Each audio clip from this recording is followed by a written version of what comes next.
My name is Leah Monteverde, and I'm a registered nurse. On February 7th, during a double shift at a midtown hospital, I died. It didn't start dramatically. I'd been on hour 15, charting in a quiet corner of the step-down unit, when the hallway tilted and the cursor on my screen smeared into a comet tail. The last thing I remember on this side was the coffee cup sliding off my desk, the crash, and a tech yelling my name. Then, silence. No alarms, no beeps. Just the soft way silence feels when you're underwater. I was standing, but not in the unit. I was above it. Below me, my body was surrounded by people I loved working with. Eliana compressing my chest, Marco squeezing the bag, Dr. Chen calling times with a voice that never shakes. I knew the rhythm of those hands from 100 codes I'd assisted, but now it was their hands on me. And yet I wasn't afraid. The ceiling dissolved into a brightness that didn't blind, it welcomed. If peace is a climate, I stepped into it. And in that light, Jesus stood before me. There are faces I can describe, and then there is presence. He was that, weight and tenderness at once. His eyes held everything I knew and everything I had avoided knowing. I expected reprimand for all the ways I'd drifted into autopilot, going through the motions of care while my soul ran on fumes. Instead, when he spoke my name, Leah, the syllables were mercy. "Walk with me," he said. We moved, or the world did, and a passage opened, like a corridor of dawn. To the right, I saw windows looking down on oceans and cities, theaters and stadiums, bedrooms and green rooms.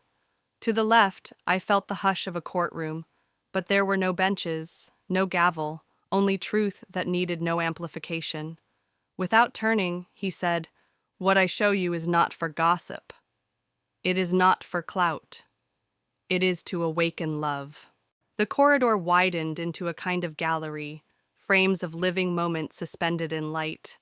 People I recognized not from charts or patient bracelets, but from billboards, playlists, award nights, press tours, sideline interviews, celebrities. Some frames shimmered like candles about to gutter. Others glowed with a strong pulse, then dimmed, then steadied. I didn't see a calendar in the room, but I knew the year. 2025 hung around these scenes like a season, close, present, counting down in a language hearts can hear if they're listening. My chest tightened. "Lord, are they?" He answered before the sentence finished. "A number will cross over this year. Their departures will shock nations, and the shock will be mercy, an interruption of the trance." Mercy. The word hit me like oxygen. He lifted his hand and one frame drew near. A dressing room mirror rimmed with lights. A face the world would recognize bowed over folded hands. I heard a prayer not performed for cameras, but whispered like a secret, "Help me." Another frame. A tour bus window at dawn. A woman on the phone with her mother, laughter threaded with weariness. Another. A practice court. A lone figure shooting free throws by an exit sign, counting under their breath. None of these scenes said scandal. None said punishment. They said human. "Do not name them," Jesus said, and his tone was both command and kindness. "You were not brought here to point. You were brought here to prepare." The gallery dimmed and a different view rose up. Living rooms in ordinary homes. Men and women scrolled headlines, voices turning sharp, hearts turning numb. Churches with fog machines and flawless transitions, but hollow altars.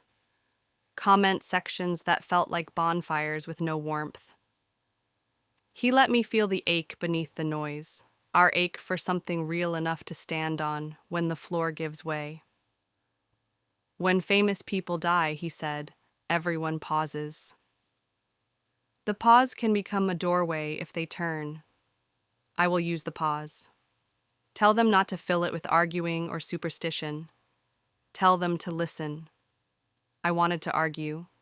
I wanted to say, if I don't name names, they won't believe me. They'll call it vague.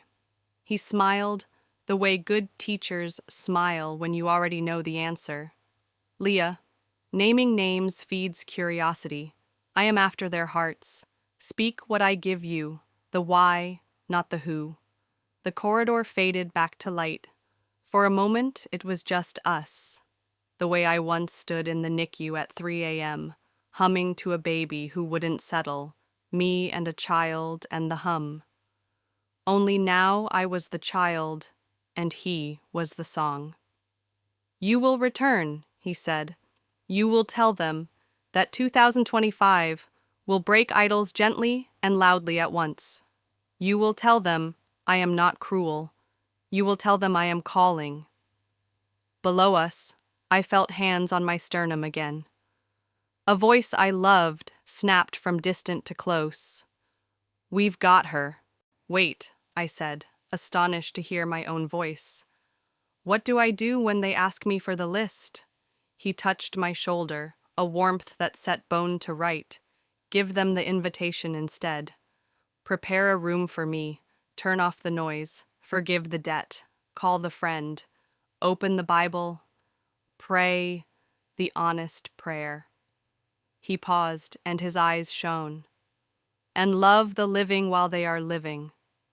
The light became a tunnel, and the tunnel became a hallway, and the hallway became the fluorescent glare of the unit. Sound returned like a tide. Monitors, orders, someone crying, because relief always sounds a little like grief. I sucked in air as if I'd never learned how until that moment. On the exhale, one sentence came out of me, like it had been waiting for lungs to borrow. He's going to use this year to wake us up. Please don't waste the pause. They said I was gone 22 minutes. To me, it felt like a long breath held under warm water and then released. They wheeled me to ICU, and every time the monitor chirped, I remembered his voice instead. I kept hearing the same line like a heartbeat. Don't waste the pause. The chaplain, Ms. Alvarez, came by first. She didn't ask for details. She just pulled a chair close and said, "Sometimes the edge is where God speaks the clearest." I nodded, trying not to cry. I couldn't explain it yet, but I knew what I had to protect. The why, not the who. That night, after visiting hours, I asked for a pen. I thought, fine, I'll make a list. If I write it down, maybe it'll make sense. I put the pen to the page and my hand just stalled. Not like fear, more like a gate that wouldn't open. I could write feelings, instructions, scenes, but when I tried to write names, the ink skipped, the letters broke apart, and all I could get down was what he'd already said. Not for gossip, not for clout, to awaken love. The next morning, Dr. Chen rounded with the team. When the room cleared, he lingered. You said something on the table, he said, almost embarrassed. When you came back, you said, he'll use this year to wake us up. Don't waste the pause. Where did that come from? I looked at his hands, the same steady hands that had beaten on my sternum, and I told him the small piece I could carry without breaking. I saw Jesus. He showed me people the whole world knows. He said some will cross over this year and the shock will be mercy. He told me not to give a list. He told me to give an invitation. He didn't flinch. He just nodded once, like a man who has seen too many impossible things to dismiss one more. Word gets around on a unit. Eliana came in at lunch and sat on the edge of my bed. What did you really see? She whispered. You don't have to tell me everything. Just tell me what to do. That was the first time I tried putting his instructions into sentences. They came out simple, almost embarrassingly simple, but they landed in the room like clean air. 1. Prepare a room. Not a guest room. A room in your day. 15 minutes with the door shut and the phone face down, where you say the true thing you've been avoiding saying to God. 2. Forgive the debt. If a name comes up while you pray and your stomach knots, that's the bill you're holding. Cancel it. 3. Call the friend. Not a text. A call. Say the apology you've rehearsed and never delivered. 4. Open the Bible. Start in John. Read one chapter out loud each night, even if your voice wobbles. 5. Love the living while they are living. Bring soup. Send the ride. Hold the baby. Sit in the hard silence without fixing it. Eliana covered her mouth and laughed through tears. You mean there isn't a chart? No dates? No maps? No red string? I shook my head. Just a door, and he's already on the other side. That afternoon I dozed and woke to the TV in the hall playing highlight reels and red carpets. It hit me how our screens turn people into symbols, brighter than real life, and how easy it is to confuse familiar with known. In the gallery he showed me, none of the faces were symbols. They were sons and daughters. They were tired, in the tender ways regular people get tired. He wouldn't let me name them, but he did let me understand 3 things about what their departures in 2025 will do to us. First, they will interrupt our trance. Headlines will slam the brakes on our scroll. The interruption isn't cruelty, it's mercy. A breath between songs where truth can be heard if we stop filling the silence with arguments. Second, they will expose our altars. What we mourn most reveals what we worship most. Grief is holy. But if grief turns to panic because a stranger is gone, while the neighbor next door suffers alone, we'll learn what we've actually bowed to. Third, they will open doors for ordinary kindness. Funerals on TV make people soft for a minute. Use the minute. Reconcile, return, begin again. On day 3, I tried to tell my brother Joel over speakerphone. He's practical. He asked the question everyone else will ask. Leah, if Jesus showed you, why not say who? People would take you seriously if you were specific. I swallowed. Because specific would make us spectators. He's asking for participants. If I give you a name, you'll wait to see if I'm right. If I give you an invitation, you have to decide if you'll be right. Right with God, right with people, right with your own soul. He was quiet a long time. Then he said, Okay. What's my invitation? It surprised me how quickly I knew. Dad, you already know. He exhaled the way a man does when a wound gets touched. Yeah, he said. Okay, I'll call him. That night, the unit lights dimmed and the building hummed. I lay awake, replaying the corridor of frames and the moments that felt like hinge pins. He hadn't just shown me who might die. He'd shown me how close we all are to the edges. We pretend we don't see. Before I fell asleep, a final memory rose, the one I still hadn't said out loud. In the light, after the gallery, he let me see a clock hung over a skyline.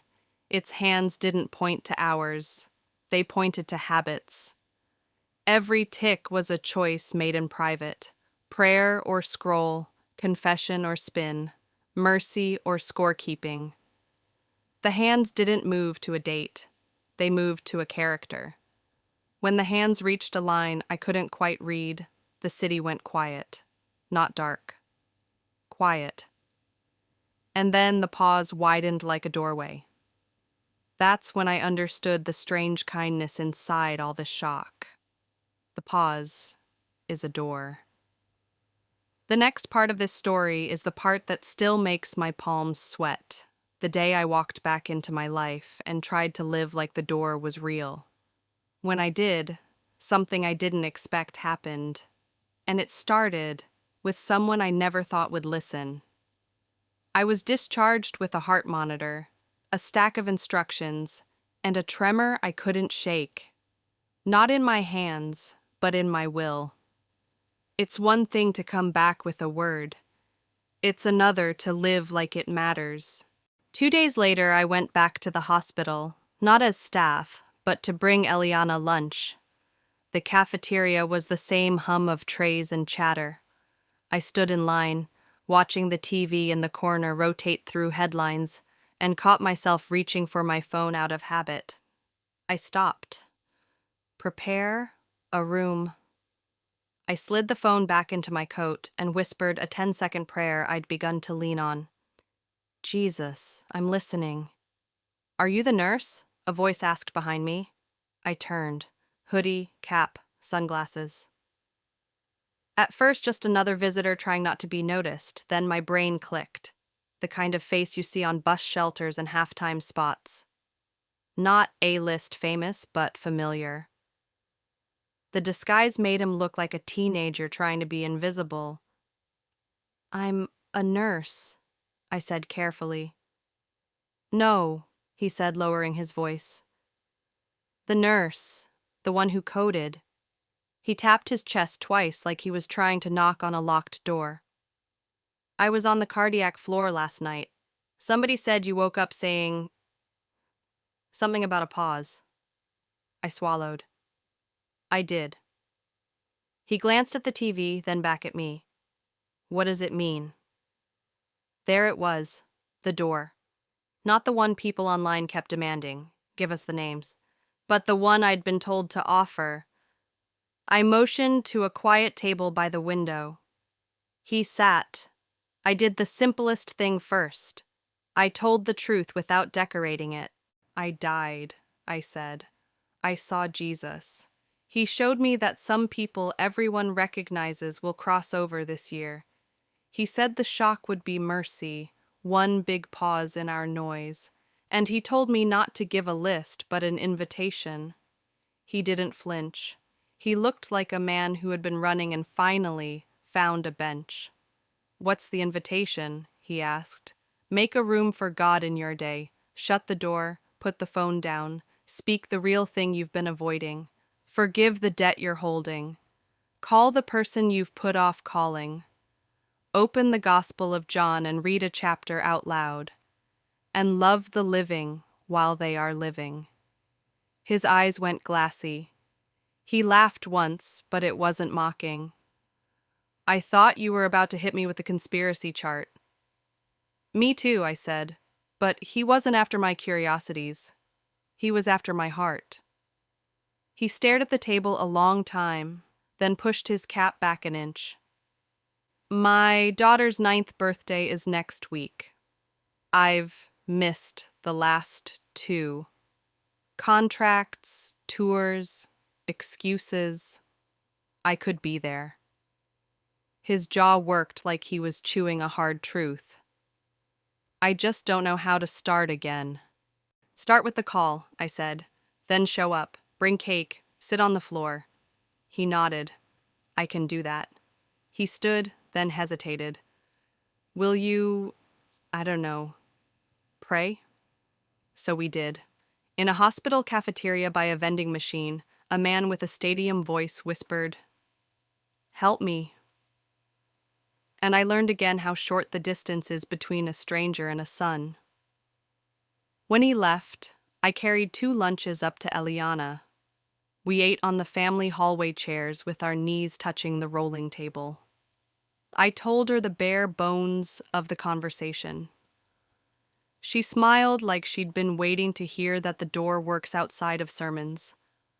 That night, I tried something I'd been avoiding. I hosted the room, not online, in my living room. No flyers, no church logo. Just a group text to a dozen people who wouldn't be scared off by the word silence. 15 minutes tonight, I wrote. Phones in a bowl. We'll pray, read John 1 out loud, forgive somebody, and make one call before bed. If that sounds like too much, you're exactly the person I'm asking. 7 showed up. Eliana with guacamole, Ms. Alvarez with a candle, Dr. Chen, who said he'd only stay 10 minutes and stayed an hour, my brother Joel, my neighbor Mr. Rios from 4B, and 2 younger nurses who always study in the lounge and never stop laughing. We piled shoes by the door and sat in a rough circle. I felt silly at first. I wanted to apologize for the lack of plan, for how small it all was next to the giant things I'd seen. But simple is where courage grows. I told them the same 5 steps I'd told Eliana. We passed the bowl and surrendered our phones like kids at camp. Ms. Alvarez lit the candle and said, "Lord, make us honest." Then we read John 1, each person taking 3 verses. The words rode around the room like a warm tide. And the Word became flesh and dwelt among us. I felt the tremor in my will steady. Then came the quiet, the real kind. No guitar, no filler, just us and God. At 6 minutes in, I felt the rising itch to break the silence with something clever. I didn't. At 8, I heard Dr. Chen sniff. At 10, I heard my own heart, and underneath it, the simple sentence, he keeps braiding through everything. Don't waste the pause. We prayed out loud, for parents, for bodies, for debts we were canceling in our own chests. When it came time to call the friend, Joel stared at the candle, then stepped into the hallway to phone our dad. He stayed out there a long time. When he came back, his face was red and calm, in the way faces get after a storm. "What happened?" I whispered. He took a breath. "He said he'd been waiting for the call," Joel said. "Said he was sorry, too. We're having breakfast on Saturday." We clapped like little kids at a recital. No angels descending, no fireworks, just the smell of guacamole, the ache of relief, and the sense something in the room had clicked into place. After everyone left, I did what I'd been dreading since I got home. I opened my inbox. Messages by the hundreds. Some kind, some hungry, some cruel. "Name them," a few demanded. "If you don't, you're lying," others said. "Give proof, give dates, give details." Old classmates, strangers with flags in their bios. A few reporters. One message from a big channel's booker. "We'll fly you out if you'll share the list on air." I folded the laptop. I walked to the sink. I washed the 3 plates from the guacamole and dried them one by one. Then I stood at the counter and said out loud, to the empty room and the God who fills it, "I'm not feeding curiosity. I'm feeding love."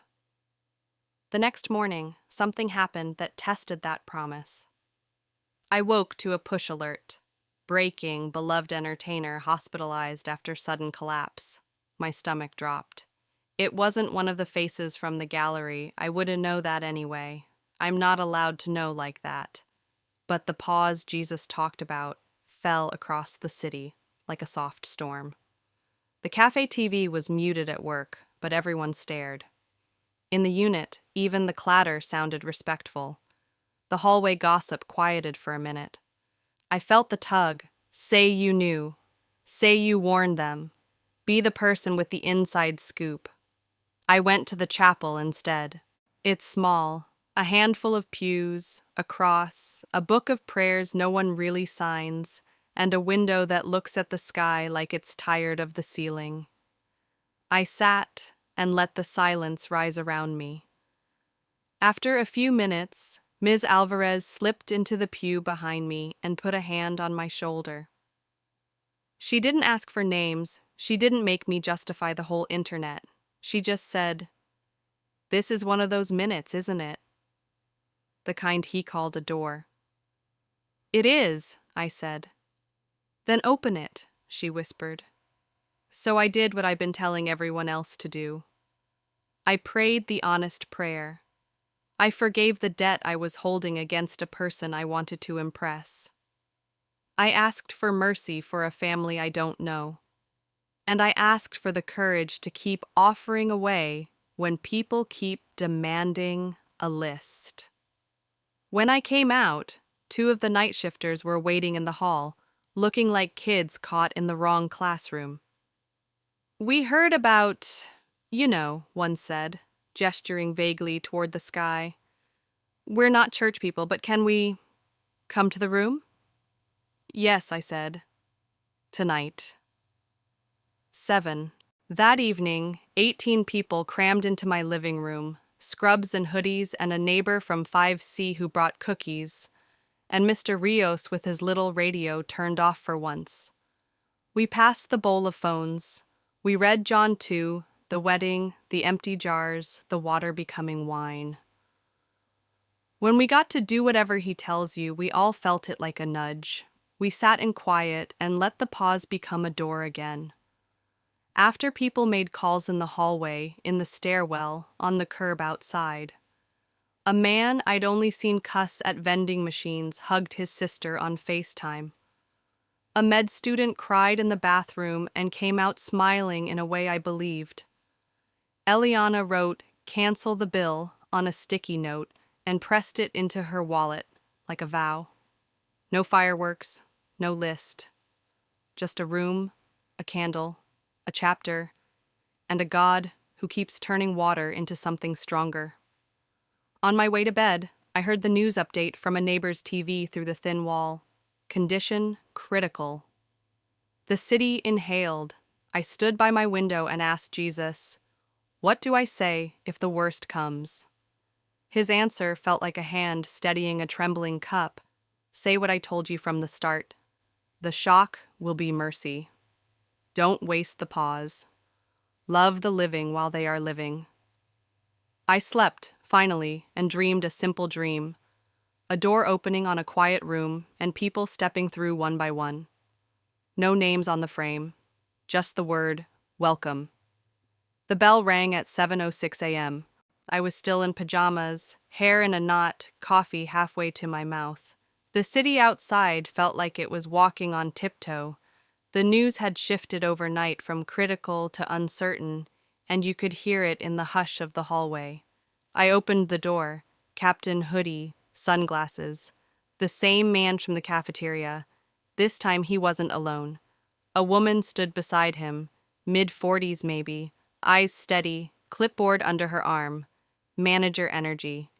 "Morning," he said, voice smaller than the one that fills arenas. "Can we talk?" I stepped back and waved them in. No cameras, no crew, just 3 people and the thin light of a winter morning. He didn't sit. He paced once, twice, then took off the sunglasses and held them like a confession. "I didn't sleep," he said. I kept thinking about that pause thing, and my daughter, and this headline. He looked at the ceiling like he was looking for a word he'd lost. "I need the room." The manager spoke softly. "He doesn't need PR," she said. "He needs whatever you did for yourself." So I did the only thing I know how to do now. I pointed to the little table by the window. "Phone's in the bowl," I said, and tried not to smile at how simple it sounded. They both hesitated, then placed them in the bowl like people handing over keys at the end of a long drive. We didn't make a plan. We didn't try to be impressive. We read John 3, slow, 1 paragraph at a time. When we reached "You must be born again," he exhaled like a man finally letting go of a breath he'd held for years. We sat in silence for 15 whole minutes. It felt like standing under clean rain. When we finished, I said, "Call the person." He nodded, took his phone back, and stared at it a long beat. The manager slid the sunglasses back into his hand and whispered, "You can do this." He stepped into the hallway and dialed. A few seconds later, I heard the softest version of his voice. "Hey, baby, it's Dad. I'm coming home. I'm bringing cake." Yeah, I know. I'm sorry." I stood there not eavesdropping, just praying the kind of one-word prayer that fits inside a breath. Help. When he came back, his eyes were wet. He laughed once through his nose and wiped his face with his sleeve. "I thought I needed a statement," he said. "Turns out I needed a kitchen table."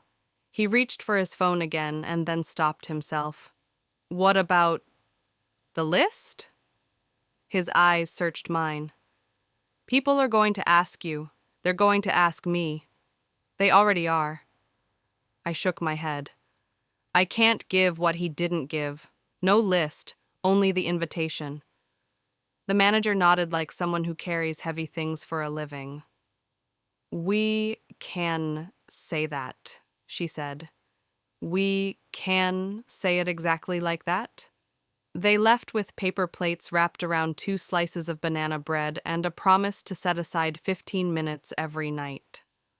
The door clicked shut, and I leaned my forehead to the wood, grateful that sometimes the door opens and a person actually walks through. The rest of the day came in waves. A producer emailed again, bigger network this time. "We'll blur names, just tell us who." Delete. A cousin I hadn't spoken to in years texted, "You went viral. Proud of you." Also, "Who?" I called instead. We cried. We forgave. We made a plan for Sunday lunch. At 4:11 p.m., the alert we'd all been bracing for finally lit up the city. He's gone, not my visitor. Another beloved name, one that could fill a stadium with a single sentence. The city didn't scream, it paused. Elevators went quiet. Baristas lowered the volume. In the unit, even the chatter between rooms softened. Everywhere, for a few fragile minutes, the world remembered we are dust and breath held together by mercy. My inbox became a storm. "You knew, prove it, say it. Fraud, prophet, vulture, intercessor. Everything and its opposite, stacked like bricks in my chest." I did what he taught me. I left the room and went to another room. I shut the door. I put the phone face down. I said the truest sentence I had, out loud, to God. "I want to help, and I want to hide, and I don't know how to do either without making it about me. Teach me." The answer wasn't thunder. It was the same sentence he's been stitching through everything since the light. Don't waste the pause. Love the living while they are living. I stood up, rinsed my face, and typed what I needed to say. Not to the networks, not to the comments, but to whoever had ears. My name is Leah Monteverde. On February 7th, I died at work for 22 minutes and met Jesus.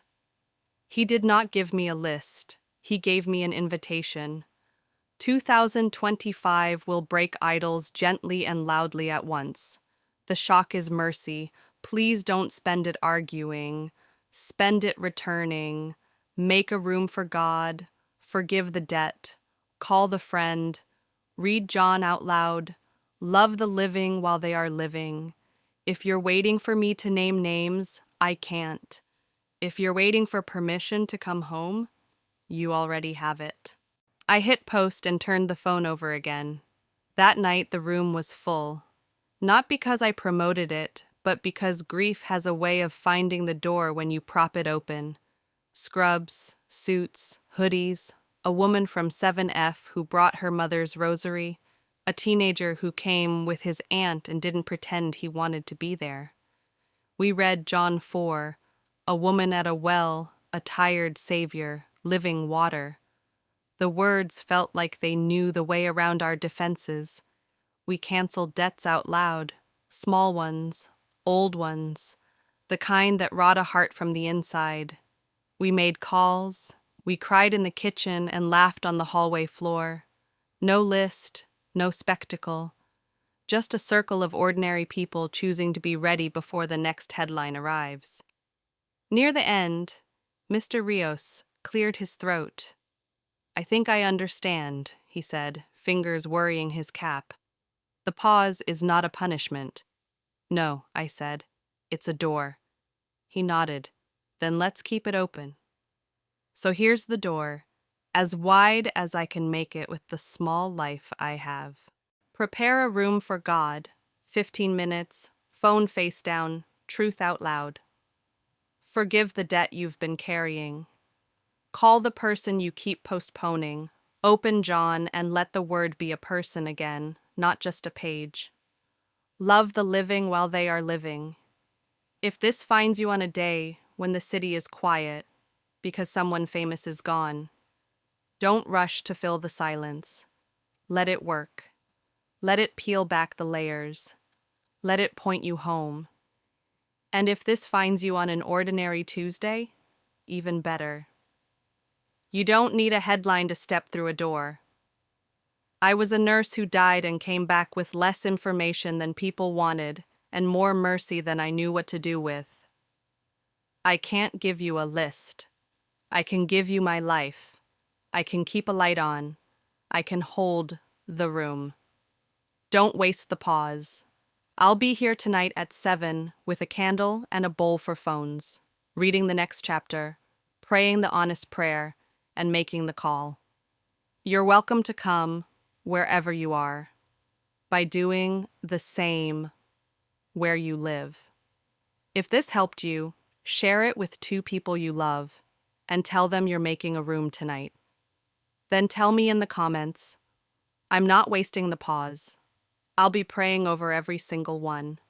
And to the living while you are still living, I love you. He loves you more.